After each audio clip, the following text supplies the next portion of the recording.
Aujourd'hui, nous voulons partager la parole de Dieu.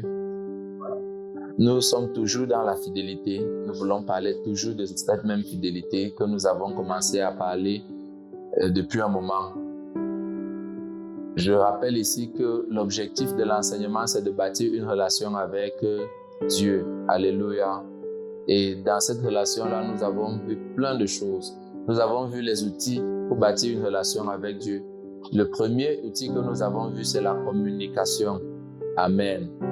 Que si je veux bâtir une relation avec Dieu, ça c'était après avoir défini ce que c'est qu'une relation. Et quel est le type de relation qu'on pouvait avoir avec Dieu. Donc si je veux bâtir une relation avec Dieu, j'ai besoin de développer la communication avec lui. Alléluia.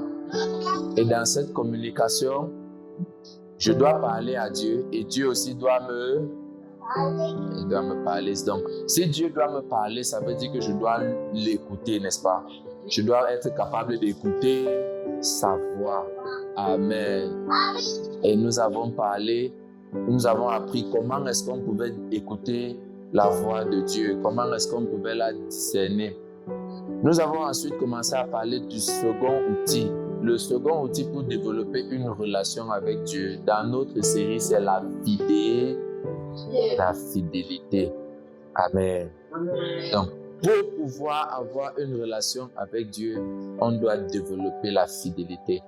Pour avoir une relation et développer cette relation, garder cette relation, on doit développer la fidélité. Osée chapitre 2, le verset 23 dit que je serai ton fiancé par la fidélité. Amen. Et nous avons parlé de cette fidélité-là. Nous avons vu que la fidélité a des domaines d'application. Lorsqu'on dit la fidélité de façon générale, ça doit s'appliquer dans nos vies. Alléluia. Ça doit s'appliquer dans 5 grands domaines. Le premier, c'est dans les petites choses. Dieu voudrait que nous soyons fidèles dans les petites choses. Le deuxième domaine là où Dieu voudrait que nous soyons fidèles, c'est dans lequel? Les richesses matérielles. Alléluia. Dieu voudrait que nous soyons fidèles dans les richesses matérielles. Tout ce qui est matériel, tout ce qui est bien de la terre, argent, il voudrait que nous soyons fidèles dans la gestion de ces choses-là. Troisièmement, Dieu voudrait que nous soyons fidèles dans les choses qui ne sont pas à nous. Alléluia. Les choses d'autrui. Il a dit que si vous n'êtes pas fidèle envers ce qui est à autrui, qui vous confiera ce qui est à vous? Donc, Dieu voudrait que nous soyons fidèles aux choses des autres, dans les choses des autres. Et si on te confie quelque chose, que tu sois fidèle en cela. Alléluia. Ensuite, Dieu voudrait que nous soyons fidèles dans le service. Amen. Que nous soyons fidèles dans le service. Alléluia.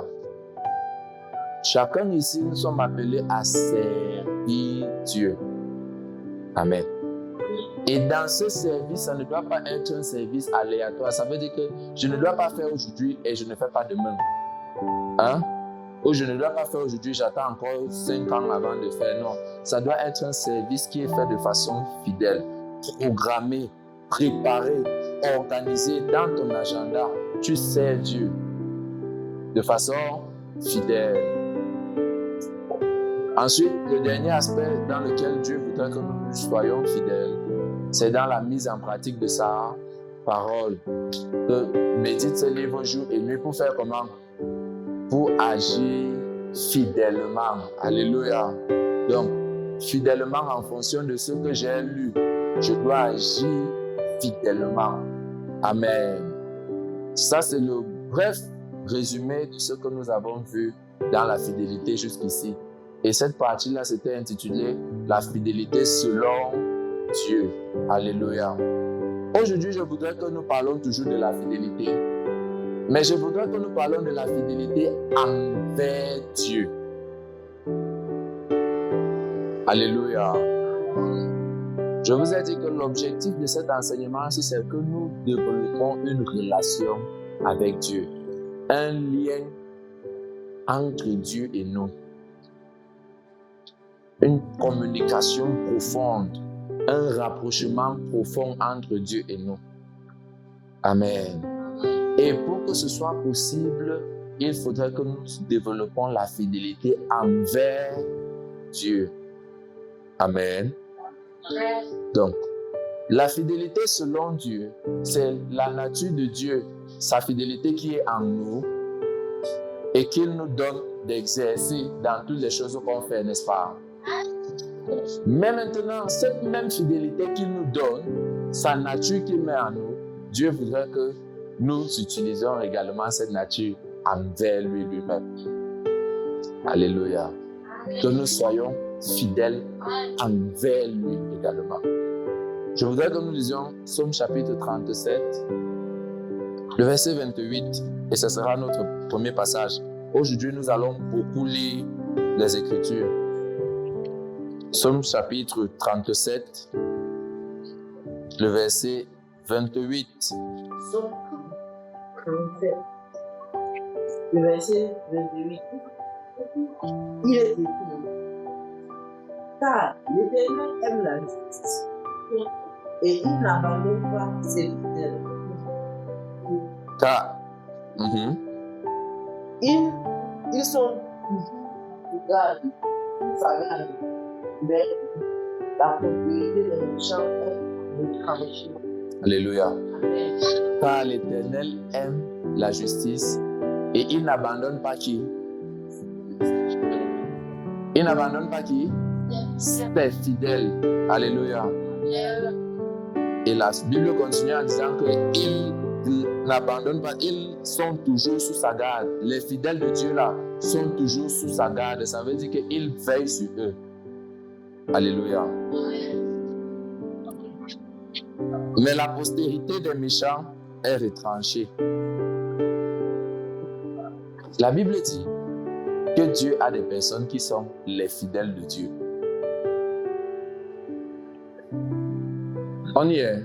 Vous avez tous lu ce verset-là. Que la Bible dit, il n'abandonne pas qui? Les fidèles. Ça veut dire qu'il y a des gens que la Bible appelle les fidèles de Dieu. Des personnes que Dieu qualifie de ses fidèles à lui. Ses fidèles. Nous pouvons tous être à l'église, mais Dieu a ses fidèles. Lorsqu'on dit ses fidèles, on ne parle pas de fidèles à l'église, parce que pour les gens qui viennent à l'église, tous ceux qui viennent à l'église, on les appelle les fidèles, n'est-ce pas? Mais dans le contexte-ci, on parle des personnes qui sont fidèles, que Dieu lui-même regarde et dit, celui-ci c'est mon fidèle. Je prie que tu sois un fidèle de Dieu au nom de Jésus. Nous aimons beaucoup parler de ce qu'on appelle l'intimité avec Dieu. Mais je veux vous dire ce soir que très peu de personnes sont intimes à Dieu. Dieu a beaucoup de fils. Dieu a beaucoup d'enfants. Dieu a beaucoup d'amis. Mais Dieu a très peu d'intimes. L'intimité avec Dieu, c'est un autre niveau. Dans ce qu'on appelle l'intimité avec Dieu, ce n'est plus toi qui se confie à Dieu, c'est Dieu qui se confie à toi. Donc, très peu de personnes sont vraiment des intimes de Dieu. Mais beaucoup de personnes aiment dire que mon intimité avec Dieu, beaucoup de personnes aiment utiliser l'expression sans comprendre ce que ça veut dire. Dans toute la Bible, Dieu a dit à Abraham, est-ce que je peux cacher à Abraham ce que je vais faire? Vous réalisez que ce n'est plus qu'Abraham va venir me raconter ses problèmes. Mais ce gars d'Abraham a atteint le niveau où moi, Dieu, je ne peux plus lui cacher ce que je veux faire. Ça, c'est ce qu'on appelle l'intimité avec Dieu. Dieu a des personnes qu'il appelle ses fidèles. Alléluia. Ses fidèles. Et il dit, il n'abandonne pas ses fidèles. Il n'abandonne pas ceux qui sont fidèles en lui, ceux qui sont fidèles envers lui.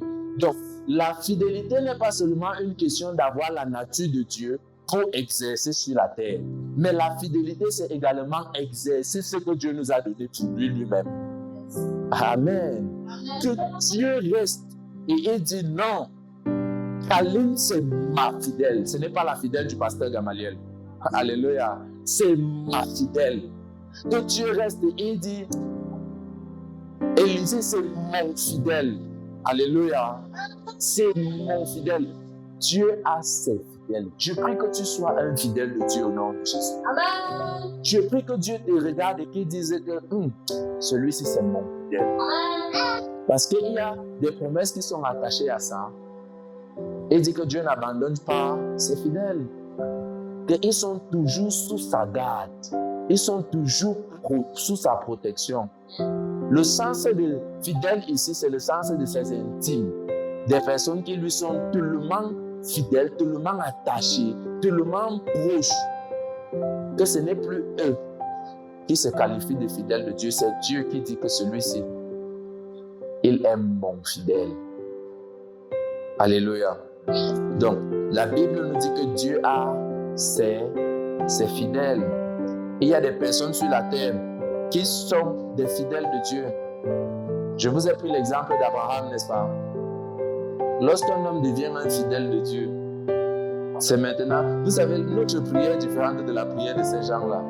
Dans leur qualité de prière, c'est Dieu qui parle. Dans notre qualité, c'est nous qui parlons. Mais dans leur qualité de prière, Dieu se confie en nous. Dieu leur dit des choses. Est-ce que tu vois ta famille ici?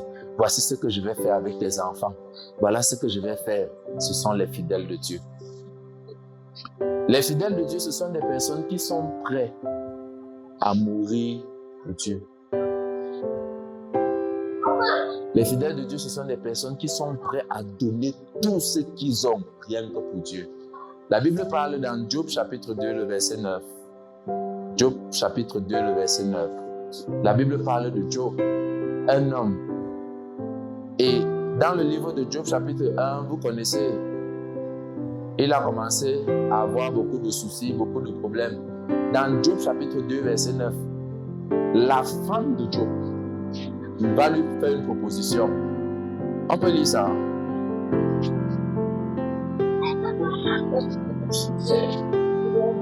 Oui.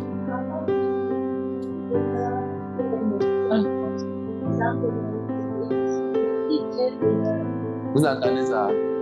Le premier constat de sa femme, c'est que tu fais comment? Non, elle a d'abord fait un constat avant de faire la proposition. Que tu demeures ferme dans ton intégrité. Tu demeures ferme dans ton intégrité. Que malgré tout ce qui nous est arrivé, écoutez, souvent quand on lit l'histoire de Job, il y a certaines personnes qui se prennent pour des surhumains et qui parlent mal à la femme de Job. C'est vrai que cette femme-là, je ne suis pas d'accord avec ce qu'elle a fait. Mais quand je me mets parfois à sa place, je me demande si vous imaginez de voir 10 enfants alignés dans 10 cercueils comme ça devant vous. Votre sang. 10, 1, 2, 3, 4, 5, 6 alignés le même jour. Quand il parle comme ça, il y a certains qui pensent seulement à un. Si tu touches seulement un, la manière qui va se rouler au sol ici, Dieu a permis et la situation, en fait, dans sa volonté, de façon permissive, je vais dire ça comme ça, Dieu a permis que l'une de mes petites sœurs retourne au ciel. Et elle était petite, elle avait peut-être 3 ou 4, non, 2 ou 3 ans, elle était vraiment petite. Et je me suis tenu, je regardais son corps, son petit corps comme ça. À côté d'elle, ma mère était assise. La façon que la femme la pleurait, la façon qu'elle pleurait de voir son enfant couché. Madame Job avait comme ça 10, tous ses enfants. 1, 2, 3, 4, 5, 6, 7, 8, 9. Vous comprenez maintenant? Avant ça, tous les biens étaient partis. Avant ça, la maison avait brûlé. Tous les bœufs étaient morts. Tout ça. Et pour finir, la seule personne qui lui restait, monsieur son mari, est tombé malade. Tellement malade qu'il avait les blessures sur le corps. Et les chiens venaient lécher ça. Vous comprenez maintenant? Donc, avant d'ouvrir la bouche et de dire que c'était une mauvaise femme, vérifiez bien ce que vous allez dire. Vérifiez bien. Parce que ce qu'elle a traversé à ce moment, si on nous donne la moitié de ça ici, il y a certaines personnes. Oh! Alléluia. Cette femme-là va donc parler à son mari, qui est aussi le père de ses enfants. Je vais vous montrer maintenant la différence entre ce que j'appelle être un chrétien et être un fidèle de Dieu. Alléluia. Qui lui aussi est le père de ses enfants. Il prenait tellement soin de ses enfants que chaque jour, après qu'ils aient fait la fête, il va les rassembler, il va les purifier et il va dire que peut-être par hasard, vous avez fait une bêtise pendant que vous étiez en train de fêter. Il ne faut pas que Dieu se fâche contre vous. Ça, c'est la dimension d'amour que Dieu avait pour ses enfants. Amen. Il les aimait tellement qu'il prenait soin d'eux jusqu'à prendre soin de leur santé spirituelle. Veillez que ces enfants ne doivent pas être accusés devant Dieu d'avoir commis, même par hasard, un quelconque péché. Et ce papa-là s'est retrouvé aussi devant tout ça. Ce papa-là a perdu tous ses biens. La maladie n'était même pas sur sa femme, la maladie c'était sur lui. Une humiliation qui n'a pas de nom. Qu'en quelques jours, tu pars de tout ce que tu étais pour rien. Et si au moins tu restais même seulement pauvre, tu deviens malade. Tellement malade. Vous savez la qualité d'état qu'il faut pour que les chiens te lèchent et tu ne réagisses pas. Donc les chiens viennent et commencent à lécher ton corps et tu ne réagis pas. Vous comprenez ce que je dis? Quand Madame Job a regardé ça, le constat qu'elle a fait, c'est que malgré tout ce qui t'arrive, tu demeures intègre. Tu restes fidèle. Voilà ce qu'on appelle être un fidèle de Dieu. Dieu a des gens qui lui sont fidèles à ce niveau. Je prie qu'il trouve dans cette église au nom de Jésus. Dieu a des gens qui lui sont fidèles jusqu'à cet extrême-là.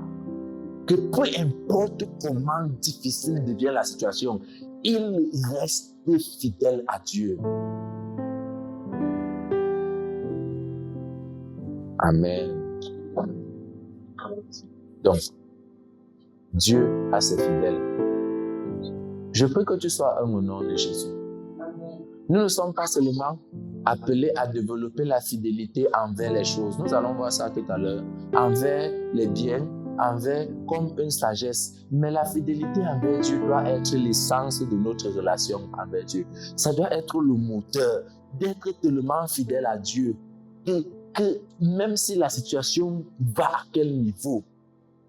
J'ai écouté le témoignage d'une femme, c'est une femme chrétienne, qui à la dernière minute de sa vie est partie en enfer. Et comment est-ce qu'on sait qu'elle est partie finalement en enfer? Parce qu'elle est revenue quelques minutes avant sa mort. Donc elle a été malade. Et sa maladie, on ne trouvait pas le remède. On ne trouvait pas la solution. Elle a tellement été malade. On l'a amenée dans les hôpitaux, on n'a rien vu. On l'a amenée dans les endroits, on n'a rien vu. On l'a amenée dans les prières, chez les pasteurs, rien n'a changé. Et quand elle était sur le point de mourir, un marabout est arrivé. Parce qu'on lui a proposé d'aller chez les marabouts, elle a dit qu'elle ne met pas son pied là-bas. Mieux elle meurt que de partir. À la dernière minute, on est parti prendre un courrier chez un marabout, c'est 2 courriers, quelque chose qu'on a mis dans sa main. Et on lui a dit, ouvre tant ta main, tu acceptes seulement ça. Si tu acceptes, tu vas revenir. La femme là était sur le lit en train déjà de mourir. Elle a tendu sa main. Elle a accepté. Dès que ça entré dans sa main comme ça, bam, elle est morte. Elle a en enfer directement. Dieu lui a fait la grâce. Elle est revenue quelques minutes après. Elle est revenue à elle, sortant des flammes de l'enfer en criant.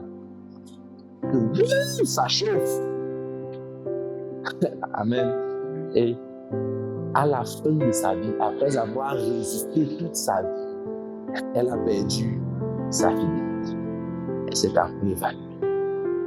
Elle est partie. Vous comprenez ce que je dis?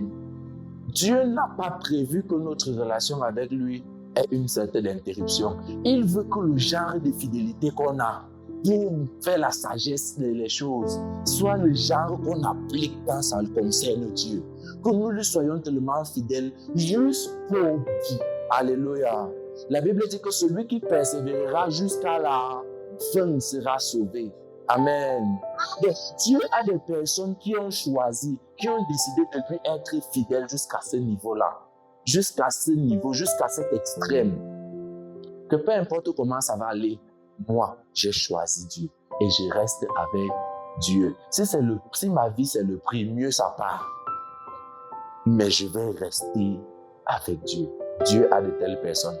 Et mon intention, pendant que nous sommes en train de discipliner le peuple de Dieu, pendant que nous sommes en train de servir à Cancopsis, mon intention, c'est que toute l'Église ait ce genre de détermination au nom de Jésus. Que nous tous, nous devenons un peuple, des enfants jusqu'aux parents, des personnes qui peuvent dire, moi, je reste avec Dieu, peu importe ce que ça coûte. Alléluia. Que si je dois choisir, je choisis mon Dieu, peu importe ce que ça peut coûter. Je serai fidèle à Dieu. Alléluia. Donc, nous parlons de la fidélité envers Dieu. Si nous lisons le livre de Luc chapitre 16, le verset 10 au verset 13, Luc chapitre 16,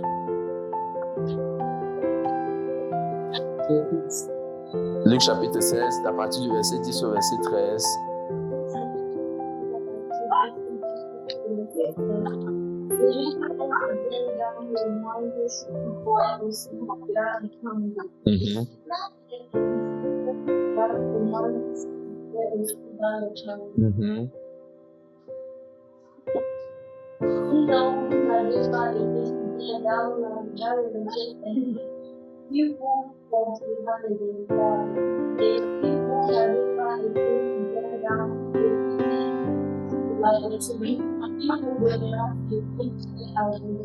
nul serviteur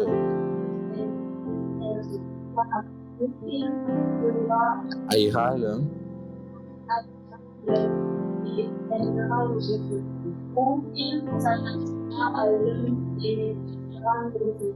ne pouvait servir et maman. Alléluia. Quand vous lisez ce passage, Dieu parle là-bas, Jésus nous parle là-bas d'une fidélité à deux dimensions, de façon générale. La première dimension de cette fidélité va de 10 à 12. Et là-bas, c'est dans les choses de Dieu, dans les choses que Dieu nous confie. Donc, si vous prenez les notes, vous pouvez prendre ça comme ça. Que la Bible nous propose deux dimensions de fidélité. La première dimension, ou bien il existe deux dimensions de fidélité. La première dimension, c'est dans les choses en général. Dans les choses, ça s'appelle encore l'intendance. Voilà, très bien. L'intendance. La première dimension, c'est dans les choses. La Bible dit, si vous êtes fidèle dans les petites choses, n'est-ce pas? Après, la Bible dit que si vous êtes fidèle dans les biens matériels, ou les richesses injustes, la Bible dit encore que si vous êtes fidèle dans les choses qui sont à autrui, mais ces trois versets-là parlent des choses, des biens, n'est-ce pas? Ça, c'est la première dimension de la fidélité. Écoutez-moi attentivement. Notre relation avec Dieu dépend de la façon que nous gérons les choses que Dieu nous donne. Amen. Donc, je suis fidèle envers Dieu en considérant également la manière que je gère les choses que Dieu me donne. Si tu veux donc développer une bonne relation avec Dieu, tu dois apprendre à être un bon intendant. Un bon gestionnaire. Intendant signifie gestionnaire. Alléluia. Parce que rien sur la terre ne nous appartient. Et si tu n'as rien écrit depuis le début, écris ça. Rien sur la terre ne nous appartient. Rien sur la terre ne nous appartient. Rien sur la terre, absolument rien ne nous appartient. Amen. J'ai une question. Est-ce que tu sais Ce qu'on va faire de ta plus belle robe, dès que tu vas retourner voir le Père, dès que tu vas rentrer au ciel, tu sais ce qu'on va faire de ça? De la maison dans laquelle tu vis, tu sais ce qu'on va faire de ça? On va partager, n'est-ce pas? Tu vois le terrain que tu arrêtes maintenant, tu bagarres jusqu'à tu ne veux pas que quelqu'un passe à côté. Tu sais ce qui va se passer quand tu vas vieillir et que tes enfants vont grandir. Tu seras encore là. Ils vont décider ce qu'ils font de ça. Alléluia. Donc, tu comprends que le peu de temps que Dieu met ce terrain entre tes mains, c'est pour que tu gères. Ce n'est pas pour que tu te comportes comme si ça t'appartenait. Tu n'es qu'un gestionnaire. Quelqu'un m'écoute. Après toi, quelqu'un va gérer ça. Parce qu'avant toi, quelqu'un gérait. Alléluia. Donc, la manière dont tu gères ça pendant ce moment-là, la fidélité que tu mets dans ça, va se manifester également dans ta relation avec Dieu. Dieu prend note. Ne dis pas que tu es un enfant de Dieu, mais tu es un mauvais intendant. Tu es un mauvais gestionnaire des biens que Dieu te donne. Un mauvais gestionnaire de ton corps. Vous savez pourquoi Dieu nous punit lorsque... La Bible dit que l'immoralité sexuelle, c'est un péché qui punit et le corps, qui affecte et le corps et notre relation avec Dieu. Parce que notre corps même ne nous appartient pas. Dis ça avec moi, que mon corps ne m'appartient pas. C'est ton corps. Mais est-ce que tu sais que ça ne t'appartient pas? Ça ne t'appartient pas. Tu n'as pas le droit de priver la bonne santé à ce corps. Tu n'as pas le droit, alléluia, de priver le sommeil inutilement. Je parle du sommeil de façon inutile. Passer toute la nuit à TikTok, passer toute la nuit, ça c'est priver ton corps de sommeil inutile. Tu n'as pas le droit de prendre des risques avec ce corps. J'ai vraiment besoin de calme, s'il te plaît. Tu n'as pas besoin de prendre des risques inutiles avec ce corps, parce que ce corps ne t'appartient. La Bible dit que votre corps est le temple de qui? Du Saint-Esprit. Nous serons jugés de ce que nous avons fait de nos corps, parce que nous sommes des intendants de ce corps. Amen. Ce corps que tu as mérite d'être lavé et entretenu. Alléluia. Il mérite de porter des habits propres. Alléluia. Il mérite de sentir bon. Amen. Ce n'est pas parce que tu veux te faire voir, c'est parce que Dieu t'a confié ce corps comme une responsabilité. Alléluia. Un jour tu iras et il va te poser la question, je t'ai donné un vaisseau terrestre, là où tu pouvais habiter. Qu'est-ce que tu as fait? Tu as passé ton temps à faire les tatouages? Tu as passé ton temps à... Alléluia. Nous sommes intendants, nous sommes des gestionnaires. Chaque argent qui passe entre tes mains ne t'appartient pas.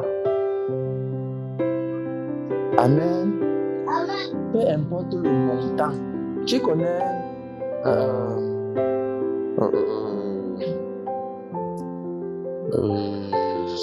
comment je l'appelle celui-là? Il y a eu un dictateur, celui qui a renversé le Lumumbashi. Mobutu, voilà. Qui a entendu parler de Mobutu? Ok. C'était un grand au Congo, n'est-ce pas? Et il s'est fait empereur, il avait beaucoup de richesses en tout cas. J'ai une question. Combien de comptes bancaires aujourd'hui portent encore son nom? Zéro, n'est-ce pas? Là où il est, je ne sais pas là où il est, mais là où il est, est-ce qu'il contrôle encore cet argent? Mais est-ce que les richesses là sont encore sur la terre? Les richesses là sont encore sur la terre. Vous comprenez ça? Ces richesses sont encore... Donc, le temps qu'il avait ces richesses là, il était un gestionnaire. Alléluia. Prenons dans la Bible le roi Salomon. Est-ce que toutes les richesses que le roi Salomon gérait sont encore sur terre? Oui, n'est-ce pas? Mais il n'y a plus de compte du roi Salomon. Tout l'argent que vous avez, écoutez-moi attentivement, tout 25 francs que tu as ne t'appartient. Le temps que c'est entre tes mains, c'est pour être géré selon une certaine directive que Dieu t'a donnée. Après ça, ça ne t'appartient pas. Avant ça, ce n'était pas à toi. Mais le temps que tu as eu ça, Dieu va te juger sur ce que tu as fait le temps que tu avais ça. Yes. Donc, la première dimension de la fidélité, c'est dans les choses. Dieu nous juge. Est-ce que vous savez que Dieu est le créateur du ciel et de la terre? Et que pour que nous puissions lui ressembler, il lui aussi nous a mis en charge de quelque chose. Vous comprenez? Donc, pendant que tu fais ça, Dieu dit que je veux voir si tu vas gérer ça comme moi je gère le ciel. Je vais voir si tu vas gérer ça à ma nature. La Bible dit que la nature attend avec un ardent désir la manifestation des fils de Dieu. Parce qu'elle-même a été soumise à la corruption.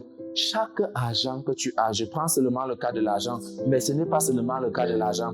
Chaque enfant que Dieu t'a donné, amen. Chaque enfant que Dieu t'a donné, chaque chose que tu as, c'est une responsabilité. C'est le temps que tu as. Aujourd'hui, je prends mon cas. Par la grâce de Dieu, aujourd'hui, je n'habite plus chez mes parents, n'est-ce pas? Mais le temps que j'habitais là-bas, amen, de 0 à l'âge où je suis parti pour aller pour les études, le temps-là, j'étais totalement sous les responsabilités, non, n'est-ce pas? Ce temps qu'ils m'ont eu, ce temps, ce qu'ils pouvaient faire avec moi, ils ne peuvent plus le faire aujourd'hui, n'est-ce pas? Donc, si Dieu doit les regarder et doit dire que tes parents ont pris soin de toi, ils vont parler de la période là, n'est-ce pas? Que j'étais à leur disposition. Quand Dieu va coucher ce qu'ils ont fait pour moi, il va coucher cette période. Regardez, vous voyez les enfants, si le temps que vous avez toute la main mise sur eux, c'est seulement un temps, ce n'est pas tout le temps. Amen. Alléluia. Même les enfants qui sont sortis de votre ventre, qui habitent sous votre toit, ne vous appartiennent pas tout le temps. Le respect qu'ils vous donnent, pour cette saison, ils sont chez vous actuellement, mais gardez bien ceci, un jour, ils ne seront plus là.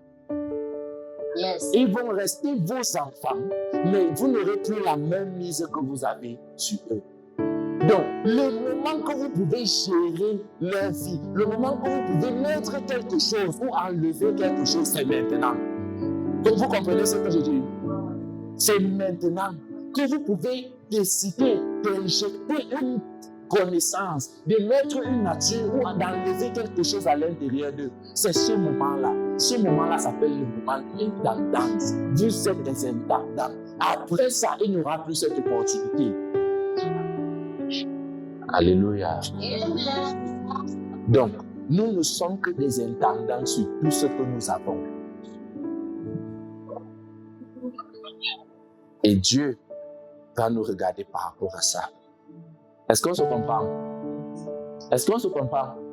C'est pourquoi je voudrais t'encourager.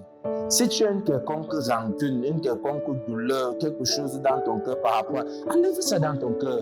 Alléluia. Nous sommes ici là pour un travail à faire. Le Seigneur nous a envoyés ici pour un travail à faire. Nous sommes ici pour le représenter, manifester. Et après, nous allons rentrer. Tu n'as pas assez de temps pour haïr, détester, faire. Tu n'as pas assez de temps. Tu n'as qu'un petit moment comme ça là pour gérer ton intendance et rentrer. Pour gérer ce que Dieu t'a donné et partir. Alléluia. Nous tous ici présents, un jour nous serons Dieu. Dis Amen. Amen. Souvent, je regarde les jeunes filles mépriser les mamans et j'ai mal dans mon cœur. Je dis que tu ne sais pas ce que tu es en train de faire. La femme que tu vois là doit te passer un message. Quand tu vois les rides sur son visage, ça doit être un message pour toi. Parce qu'un jour, elle était comme toi. Les rides là, c'est une façon de te dire que tu arrives. Voici là où tu arrives. Voici ce que tu... Vous comprenez ce que je dis? Voici là où tu viens. Donc, si tu prends donc cette jeunesse que Dieu t'a donnée, ce temps que Dieu t'a donné, tu le gaspilles. Oh. Nous n'aurons pas toujours l'occasion de faire ce qu'on a à faire maintenant. Nous n'aurons pas toujours la force pour faire ce qu'on peut faire maintenant. Donc, le temps que tu peux faire ça, ce n'est pas le temps de dire que je n'ai pas le temps ou que j'ai autre chose à faire. Parce que Dieu va te regarder, il va te dire, je t'ai donné la jeunesse. Alléluia. Je t'ai donné l'énergie, je t'ai donné la force, je t'ai appris à lire, je t'ai mis dans une école, je t'ai fait pour que tu puisses lire la parole, que tu puisses l'interpréter, pour que tu puisses l'annoncer au monde. Alléluia. Chaque fois que je veux me décourager, chaque fois que je sens une lourdeur qui veut entrer à l'intérieur de moi, je me rappelle de mon oncle. Vous connaissez l'histoire. Comment il disait à Dieu, Seigneur, si seulement tu me donnais encore la vie, je ne vais rien faire d'autre. Je vais seulement te servir. Et la force revient dans mon corps. Et Seigneur, moi j'ai la vie. Mais au lieu de me concentrer pour être fidèle dans ce que tu me demandes d'être fidèle, je donne les raisons. Je suis trop jeune. Je suis trop petit. Je n'ai pas le temps. J'ai les occupations. Tu as les occupations. Attends de voir quand tu auras un enfant. Tu as les occupations. Attends de voir quand. Amen. Tu es occupé. Tu es occupé pour servir Dieu.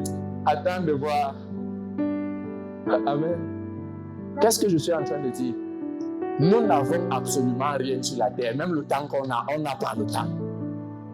Tout ce que tu as, c'est la possibilité d'être fidèle à Dieu pour la période qu'il te donne. Parce que ça va passer. Oh, ça va passer. Et quand ça passe, tout ce qui va rester, c'est les résultats. Tout ce qui va rester, c'est les grades. Elle a pu étudier sa parole, elle a pu connaître Dieu, il a pu grandir, il a pu... C'est tout ce qui... Il n'y aura plus rien d'autre. Tout ce qui va rester, c'est les grades. Je ne parle pas de la mort. Je parle de la façon que le temps avance. Alléluia. Je ne suis pas en train de dire seulement que lorsqu'on va mourir. Non. Je suis en train de dire que lorsque tu manques une saison de fidélité au Seigneur dans ta vie, tu ne peux pas rattraper ça.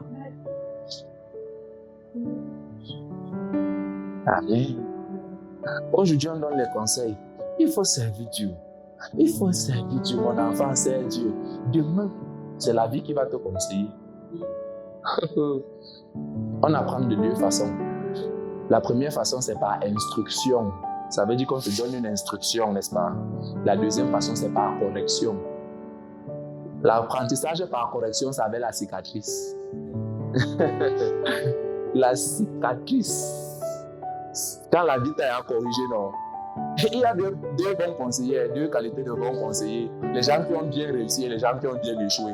Les meilleurs, c'est ceux qui ont bien échoué. Si une personne qui a échoué te conseille, tu vas comprendre. Il va te conseiller.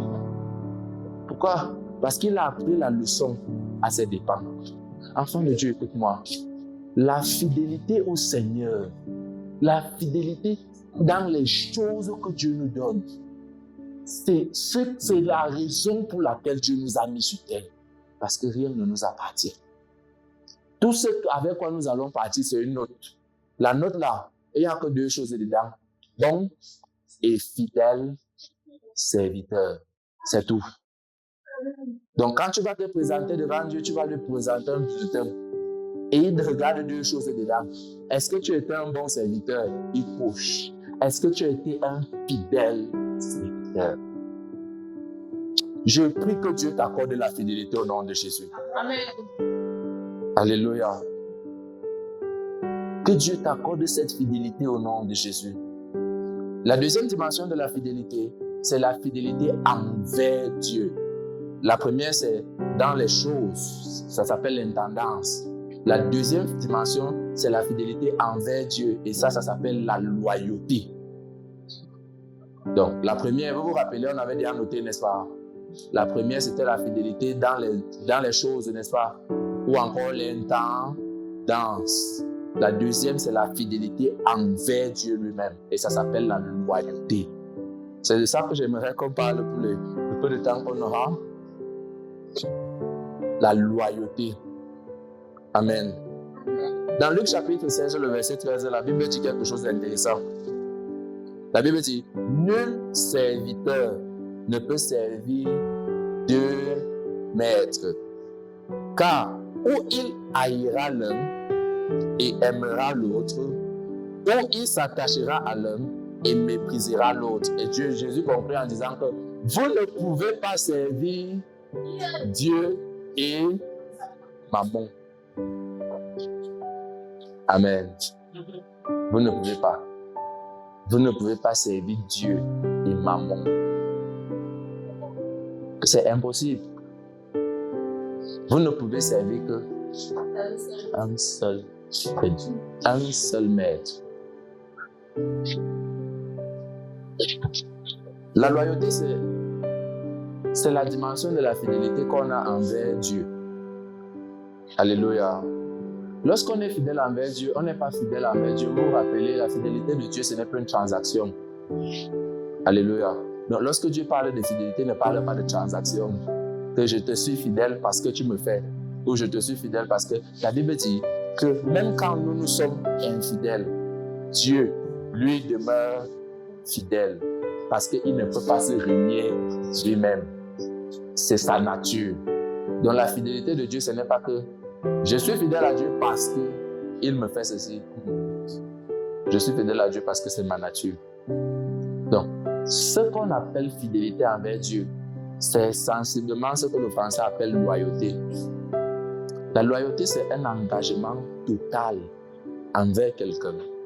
La loyauté, c'est un engagement total envers quelqu'un ou une cause. Un engagement total envers une personne ou bien une cause. Un engagement total. Si tu peux même souligner le total là, envers quelqu'un ou envers une cause. Un engagement total. Donc la loyauté, c'est quoi? Un engagement envers quelqu'un ou envers une cause. Alléluia. Amen. Et la loyauté est fondée sur l'amour, la confiance et le respect de l'alliance. Donc c'est un engagement total fondé envers quelqu'un ou avec une cause ou envers une cause, fondé sur l'amour, fondé sur la confiance et fondé sur le respect de l'alliance. Ça veut dire que je suis loyal à quelqu'un sur la base de l'amour. Je suis loyal à Dieu parce que je l'aime. D'accord? Chaque fois que je vais utiliser loyauté, rappelez-vous, c'est une façon de parler de fidélité. Donc, je suis fidèle à Dieu parce que je l'aime. Je lui fais confiance et c'est les termes de notre alliance. Je dois lui être fidèle. Amen. J'aimerais maintenant nous montrer ce que c'est qu'être loyal à Dieu. Et rappelez, ayez toujours ceci au plus profond de votre esprit. En tant que votre pasteur, ma prière tous les jours que Dieu a créé, c'est que Dieu vous bénisse. Alléluia.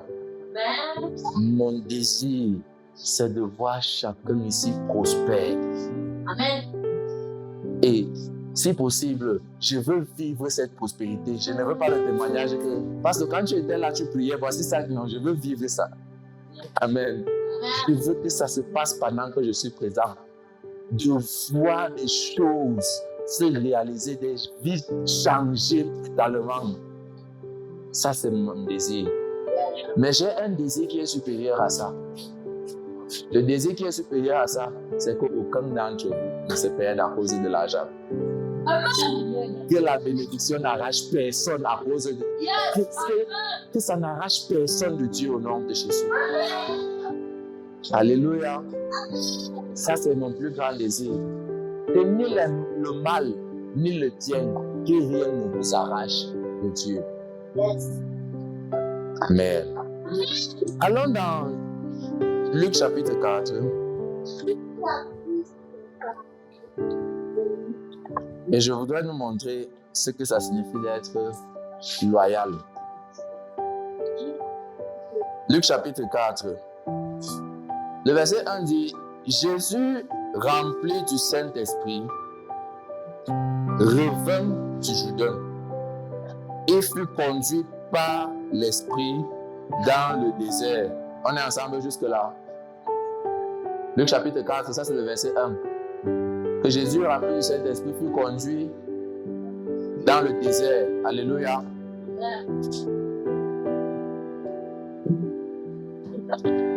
Verset 2. Où il fut tenté par le diable pendant 40 jours. On est ensemble? Très bien. Il ne mangea rien durant ces 40 jours. Et après qu'il fut écoulé, il eut faim. Le diable lui dit, si tu es fils de Dieu, ordonne à cette pierre qu'elle devienne du pain. Jusque-là, ça va? Ok. Jésus lui répondit, il est écrit, l'homme ne vivra pas de pain seulement. Amen.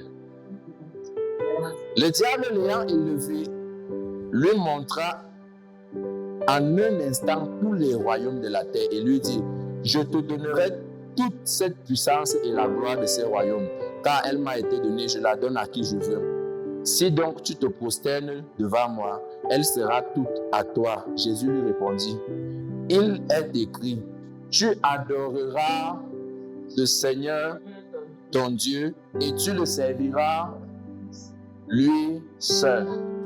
Alléluia. Le diable le conduisit encore à Jérusalem, le plaça sur le haut du temple et lui dit, si tu es fils de Dieu, jette-toi d'ici en bas, car il est écrit, il donnera des ordres à ses anges à ton sujet afin qu'ils te gardent et ils te porteront sur les mains de peur que ton pied ne heurte contre une pierre. Jésus lui répondit, on lit ça ensemble, il est dit, tu ne tenteras point. Seigneur, ton Dieu, tu ne tenteras point le Seigneur, ton Dieu. Ok. Nous sommes en train de parler de la loyauté envers Dieu, de la fidélité envers Dieu, n'est-ce pas? J'aimerais ici vous montrer, si le temps me permet, 3 aspects dans lesquels nous sommes appelés à être fidèles à Dieu. Rappelez-vous, je suis déjà en train de différencier ça des choses. J'ai fini de parler des choses, n'est-ce pas? Maintenant, je parle de toi et de Dieu. La Bible dit que Jésus a été tenté par Satan. Vous connaissez l'histoire, on a lu ça tout à l'heure, n'est-ce pas? La première chose que Satan est venu tester dans la vie de Jésus, c'était ses appétits. Être loyal à Dieu, je vais vous montrer en 3 points ce que ça signifie. Le premier point, être loyal à Dieu. Vous prenez la note, n'est-ce pas? Être loyal, entre parenthèses, fidèle. Être loyal ou bien fidèle à Dieu signifie 2 points. Premier tiret.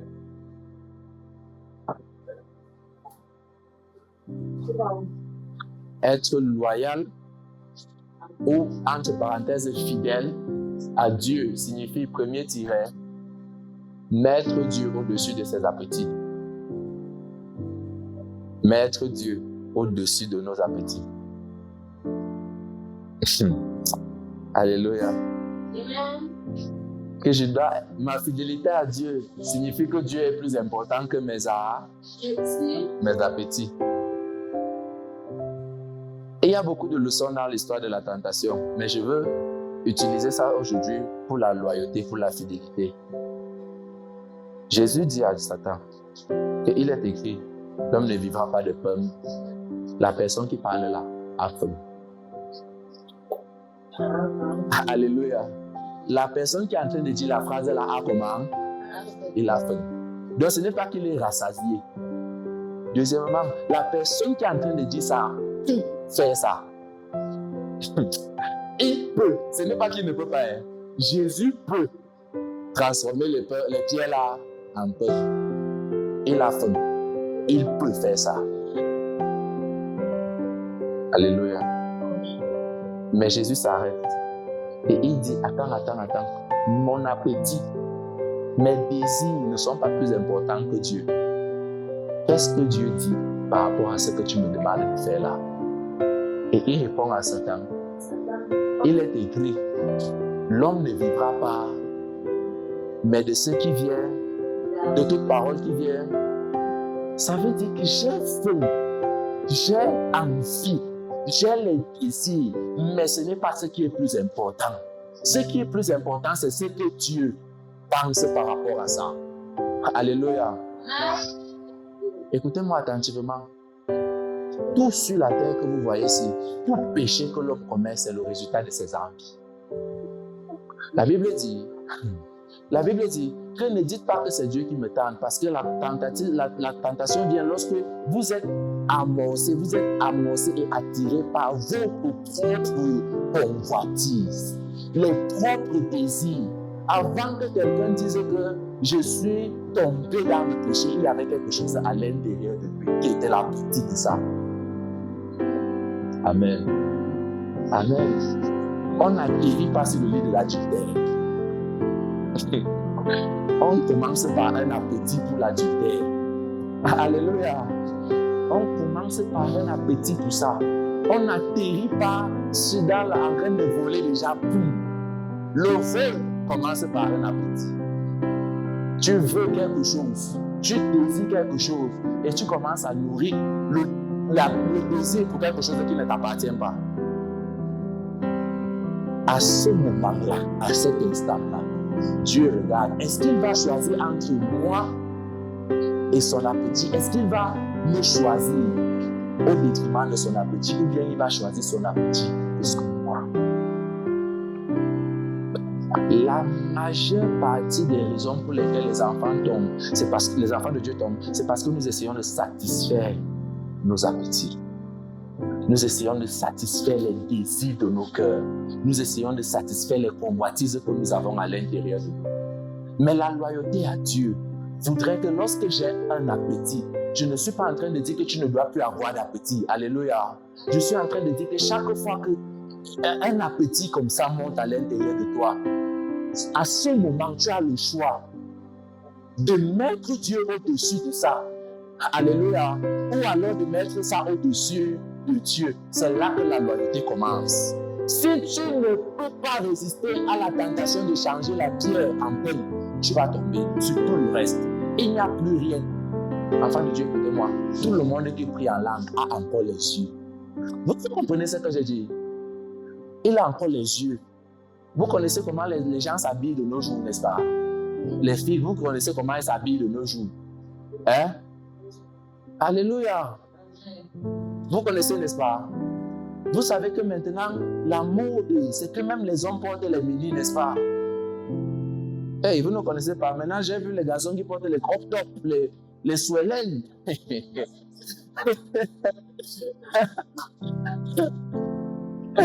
Maintenant, marcher en short. Donc, si tu dis que non, ces affaires d'habillement, ça dérange plus les hommes.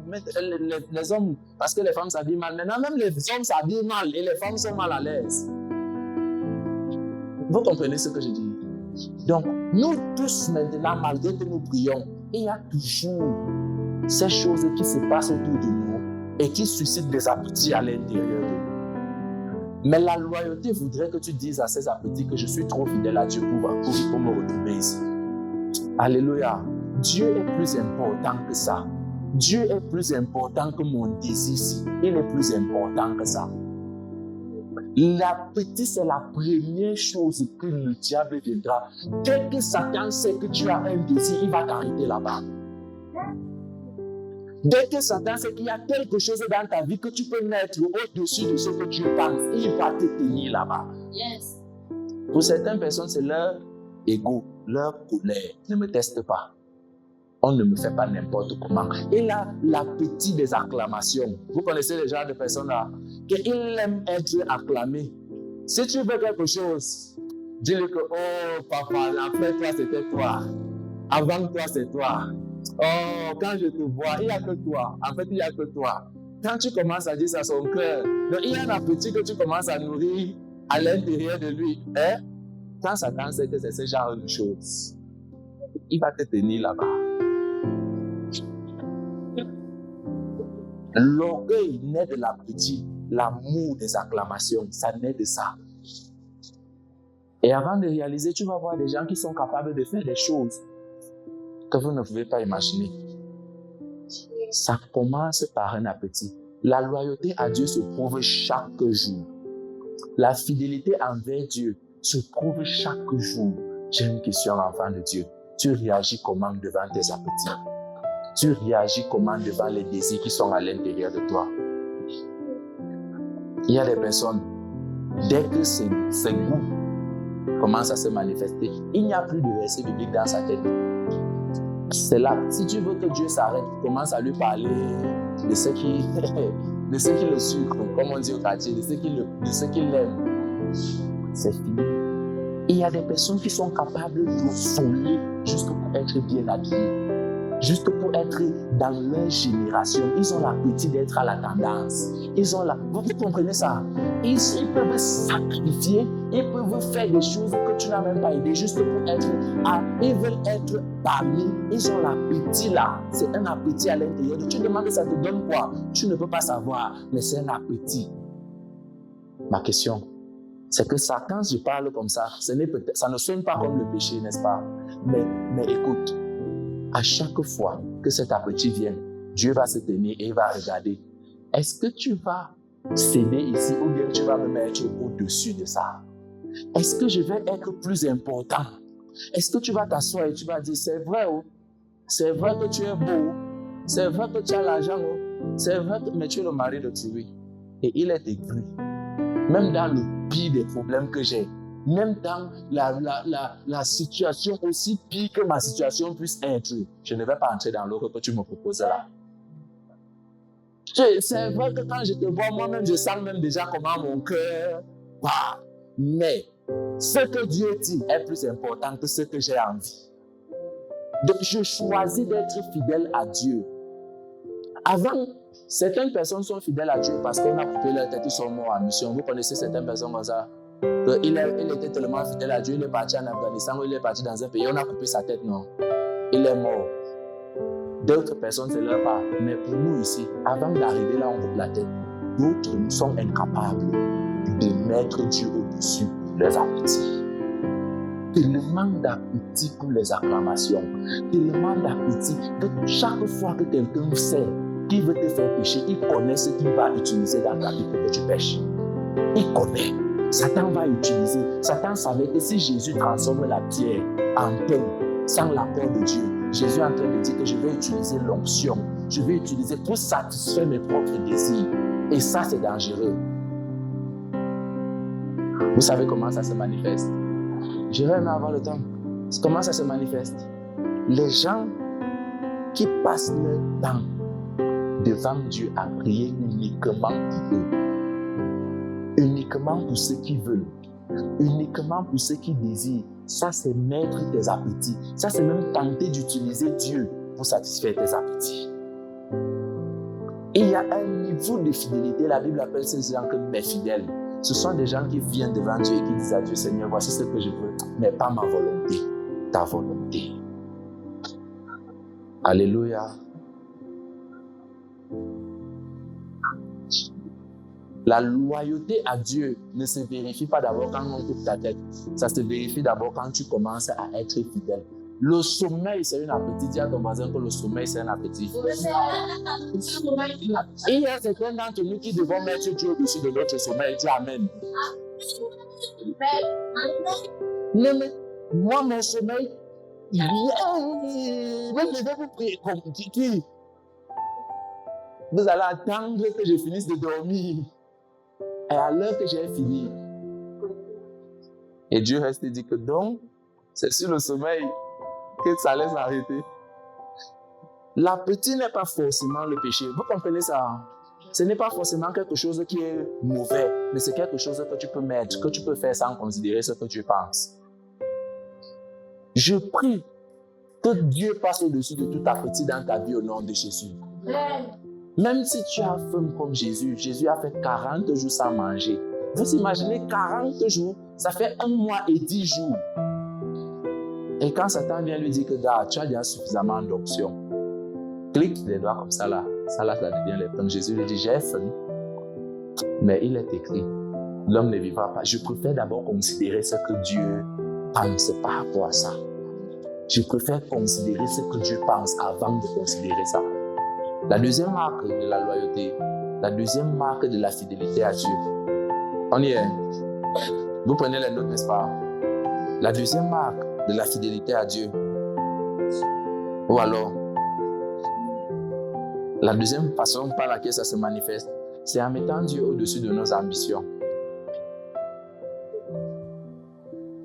La loyauté à Dieu se manifeste en mettant Dieu au-dessus de nos ambitions. On est sur le deuxième point. Le premier point, c'est au-dessus de nos appétits, n'est-ce pas? Le deuxième point, c'est au-dessus de nos ambitions. Remarquez, je ne suis pas forcément en train de parler du péché. C'est vrai que ces choses peuvent nous amener à pécher, n'est-ce pas? Mais tout ça, ce n'est pas toujours le péché. Les gens qui sont des fidèles à Dieu, ce sont des personnes qui ont mis Dieu au-dessus de leurs ambitions. Alléluia. Satan va dire à Jésus, au verset 3, au verset 5 et 8, là où nous avons lu, il va lui dire qu'écoute, voici toute la puissance de la terre. Hein? Voilà la puissance de tous les royaumes. Je te donne ça. Si tu te postelles et tu m'adores. Maintenant, pourquoi est-ce que je parle d'ambition? Est-ce que vous savez que Jésus est venu sur la terre pour être le Seigneur et le Sauveur? Vous savez ça? Que Jésus est venu pour être le Sauveur et pour être également le Seigneur. Donc, Jésus est venu pour être celui qui nous sauve, premièrement, mais pour être également un roi. Il apportait un royaume. Alléluia. Donc, Jésus venait également comme un roi. Donc, l'ambition de Jésus, en venant sur la terre, va au-delà de sauver les hommes. Ça va également jusqu'à conquérir toutes les nations et lui être le roi. Ça, c'est l'ambition de Jésus. C'est pour cela que Satan lui a fait cette proposition-là. D'après ce que je sais sur le Fils de Dieu, ça c'est Satan qui parle. D'après ce que je sais sur le Fils de Dieu, c'est qu'il est venu pour régner. Toutes les nations se tourneront vers lui. Toutes les nations l'adoreront. Il sera le roi de... Vous voyez? Toutes les nations. Donc, si tu veux ça, c'est ton ambition. Sauver ces gens et faire de ton royaume. Avoir toute la puissance sur eux. Toute la puissance sur toutes les nations. C'est ton ambition. J'ai une proposition à te faire. Je te rends le travail facile. Pas besoin de souffrir. Pas besoin de quoi? Agenouille-toi seulement. Adore-moi à l'instant tout ce que tu veux à toi. Jésus dit, c'est vrai que ce sont mes ambitions. Mais je vais d'abord considérer ce que Dieu pense. Je mets ma fidélité à Dieu au-dessus de mes ambitions. Si mes ambitions sont la porte de sortie pour perdre mon Dieu, mieux ça part. Je mets ma fidélité à Dieu au-dessus de mes ambitions. Alléluia. Je ne sais pas qui a besoin d'entendre ça ce soir, mais je voudrais que tu scelles ça dans ton cœur. Dieu doit être plus important que toutes tes ambitions. C'est ça la loyauté à Dieu. Seigneur, je veux être ceci. Et Dieu te dit que non, ce que je désire c'est ceci. Ce que tu dois faire, ce n'est pas ma volonté, mais ta. Amen. Ça, c'est la fidélité envers Dieu. Ça va au-delà de juste s'asseoir et de dire que je sais le Dieu Tout-Puissant dans le ciel, il va me bénir. Ça, c'est bien. Mais le Dieu Tout-Puissant, là, voudrait que tu lui sois fidèle.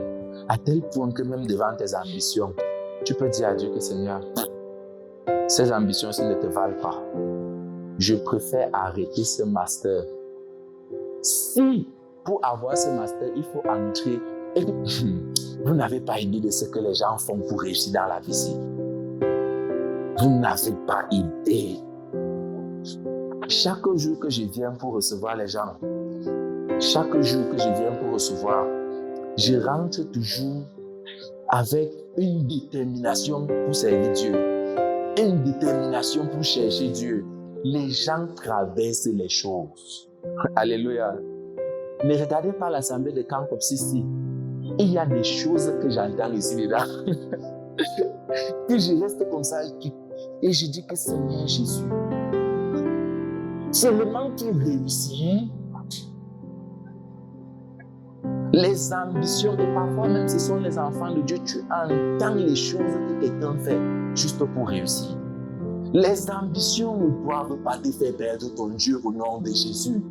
Les ambitions ne doivent pas devenir plus importantes que ta relation avec Dieu au nom de Jésus. Ça ne doit pas devenir le moteur de toute ta vie jusqu'à ce que tu perds Dieu parce que tu suivais les ambitions.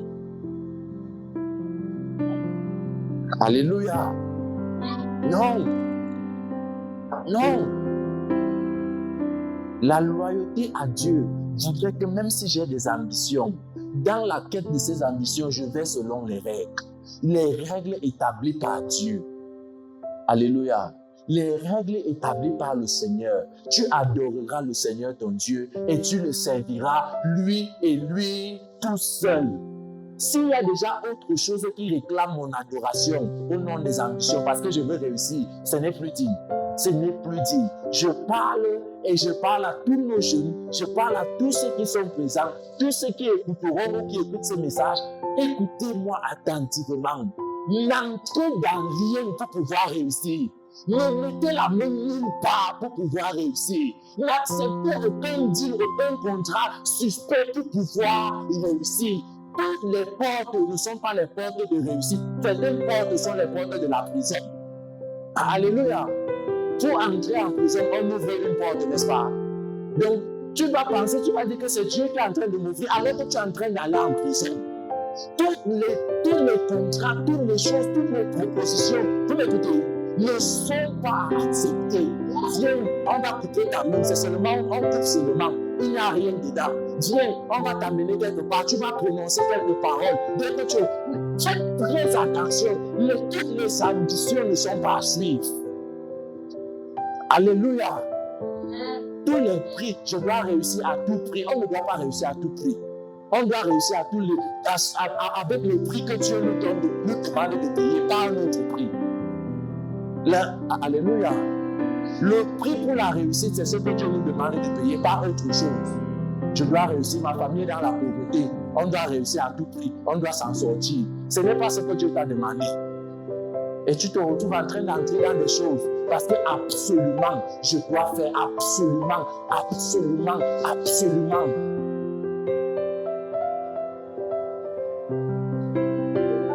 Alléluia.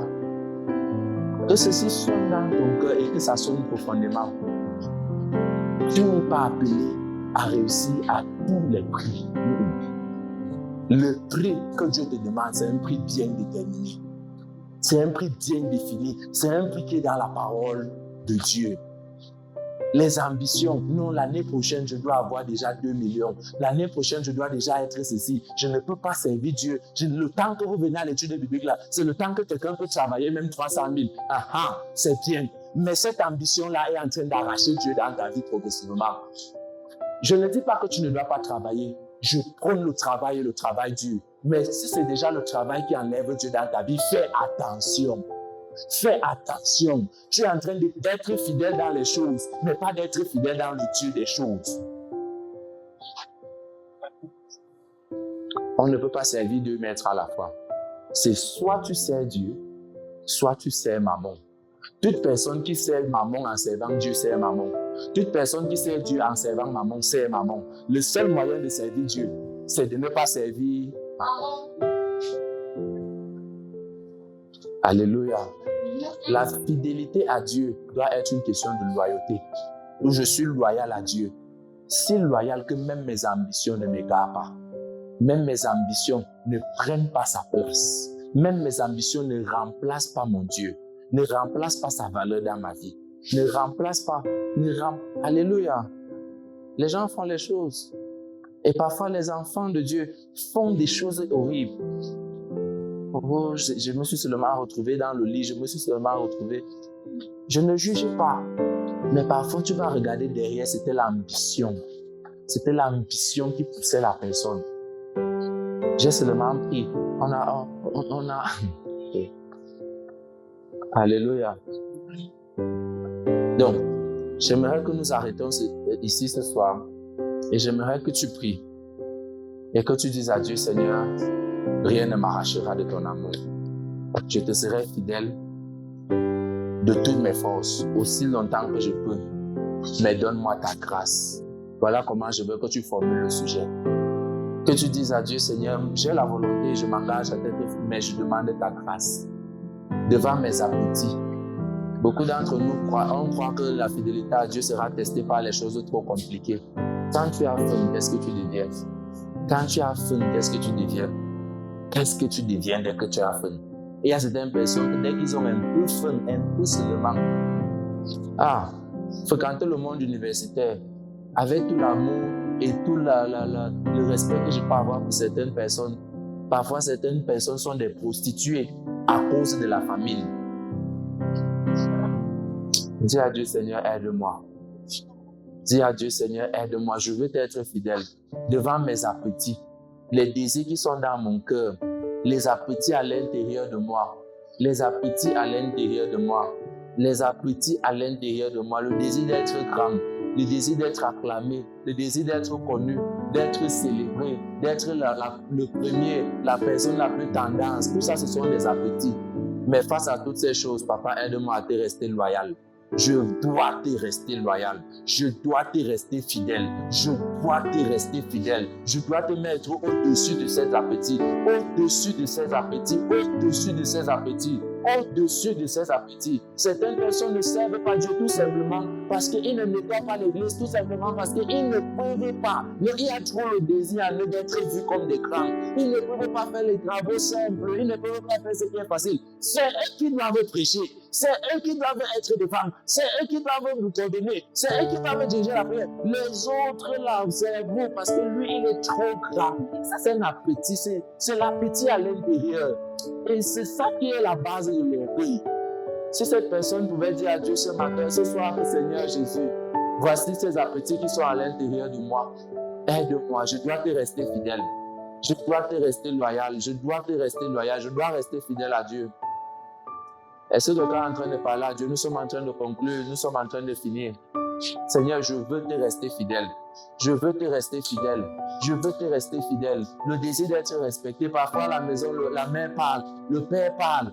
Et comme il y a cet appétit d'être considéré, tu réponds non, non, non, non. Tu dois mettre Dieu au-dessus de ça. Au-dessus de ce désir, tu dois te dire, c'est vrai que je veux être respecté, mais la Bible dit honore ton père et ta mère. Ça, c'est la réponse que tu dois donner à cet appétit-là. Honore ton père et ta mère. Même si cet appétit à l'intérieur, l'appétit d'être il ne m'écoute pas. J'ai une raison, il me parle mal. Non, la Bible dit que tu dois mettre honore ton père et ta mère au-dessus de cet appétit, au-dessus de ce désir. Tu dois être tellement fidèle à Dieu, tellement fidèle à Dieu que tes propres appétits prennent un coup. Est-ce que je vais parler de l'appétit pour la nourriture? Pour la nourriture, où tu ne peux pas jeûner, où tu ne peux rien faire parce que la nourriture et toi, vous avez signé un pacte d'amour. Quelqu'un parle à Dieu, dit à Dieu, Seigneur, aide-moi, je veux te mettre au-dessus de la nourriture.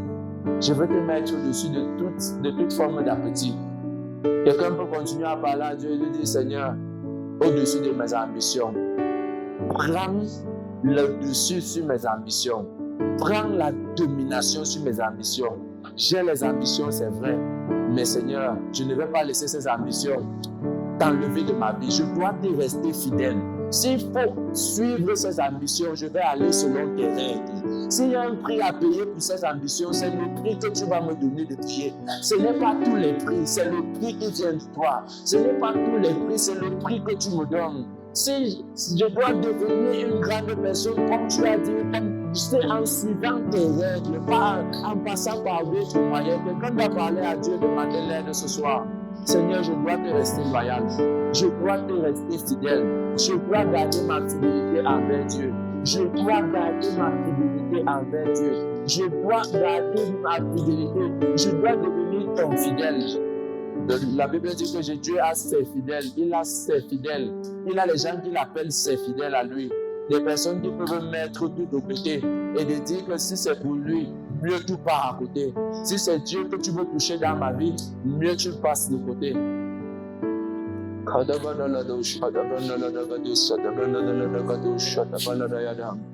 Seigneur, aide-nous, Seigneur, aide-nous. Seigneur, aide-nous, Seigneur, aide-nous. Seigneur, aide-nous, Seigneur, aide-nous. Papa, je dois être fidèle. Ce n'est pas une question de la volonté de mon père ou de ma mère. C'est une question de ma relation avec Dieu. C'est une question de ma fidélité à Dieu. C'est une question de ma fidélité au Seigneur. Je ne prie pas pour plaire à quelqu'un. Je prie parce que c'est ma fidélité au Seigneur. Ma vie de prière ne repose pas sur mes appétits ou bien alors sur mes ambitions. Ça repose sur ma fidélité à Dieu. Ça ne repose même pas sur ce que les gens pensent. Ça repose sur ma fidélité à Dieu. Seigneur, aide-moi. Je veux être fidèle. Je veux être ton fidèle.